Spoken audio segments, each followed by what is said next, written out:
We usually default to just referring to all singing as vocals and tend to treat them exactly the same. But the reality is that there are different categories of vocals and they should be treated uniquely. Of course, I'm talking about female versus male vocals. They have different qualities and should be treated as such without just dropping them into a template. Why are virtual assistants like Siri and Alexa female? Why does the male voice naturally sound deeper? By the end of this video, you'll understand the main ways you should approach these from the recording all the way until the mixing stage. So what's happening, fam? Miami here with JST, and today I'm going to break down the main differences between these two. I used to struggle with getting this right whenever a female vocalist would walk into the studio, but after getting a few realities to stick in my brain, it became really simple. If you struggle with getting your vocals to sound right, make sure to download our free mixing guide in the description below. One of the first things you need to understand is that men have longer vocal cords than women do. It happens during puberty, in which the vocal cords elongate and thicken. This results in males speaking about an octave below where a woman would naturally speak.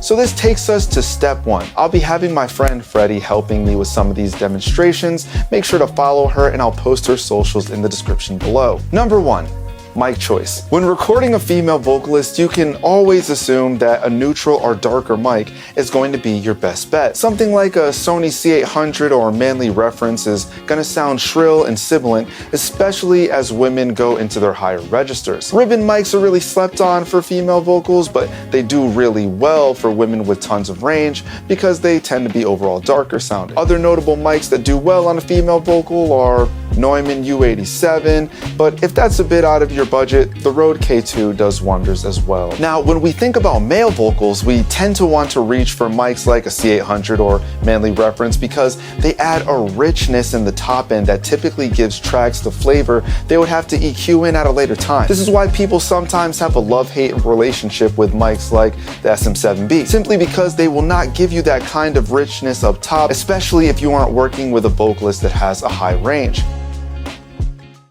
Don't take it personally, it's not you, baby, it's me. It's my tendency for tragedy. I can see it coming now, yeah.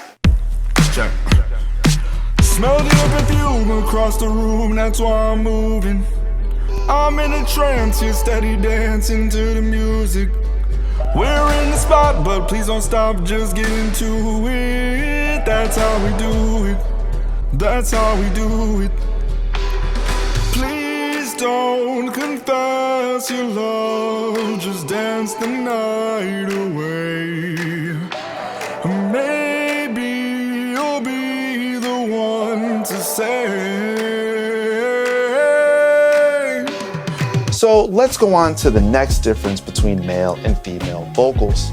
The different ways of EQing. The first thing we have to realize here is our roll-offs are going to be different. When it comes to a woman, the female voice usually sits at around 150 to 250 hertz, usually at a 210 baseline. That means that the typical roll-offs you would do for a male won't be the same in this instance because they naturally lack that sub content. And not gonna lie, I'm kinda lacking subs myself, so make sure to hit that sub button, notification bell to be notified when we drop new vids, and give the video a like if you're having a good time. My transition game is still crazy. The other thing we need to talk about is getting clarity out of the female voice. If you boost in the same area for presence as a male, you'll just get harshness, especially if you have a female that likes to sing loudly. Instead of searching for presence in the 5K range, expect to find it more in the 6K area. And sibilance tends to be higher as well, sometimes going all the way up to 9K. A male's voice sits around 85 to 150 hertz when he's speaking, so our roll-off will typically be somewhere in that realm.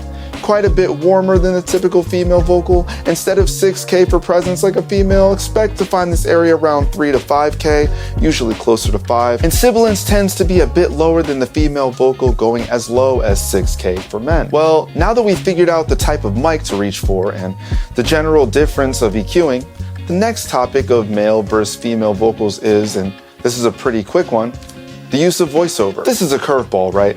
But I wanted to get into some of the more interesting differences between a male and female voice. They fill the roles in our society whether we realize it or not.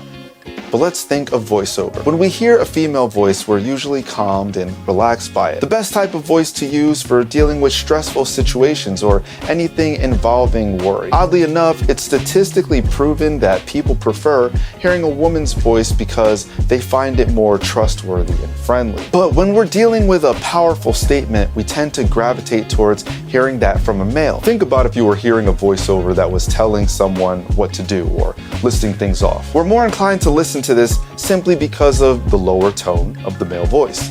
So if it's in the field of work instructions, this is probably a pretty good way to go. So let's go over all of these one more time. Mic choice, different ways of EQing, and the use of voiceover. Glad that we were finally able to go over this topic since it's something I've been wanting to do for a while. The human voice is an amazing thing, but what's even more amazing is how differently we respond to the male and female voice. Scientists often think that we're calmed from the female voice simply because we're used to it from the womb. Knowing these little things can help you in more ways than just mixing and EQing. It literally can help you if you have to make a business decision. If you're starting a company and choosing the voice for advertising, you now have the knowledge that you know to make that decision a little bit easier. Do you feel like I missed out on anything? What discoveries have you had when working with female vocals?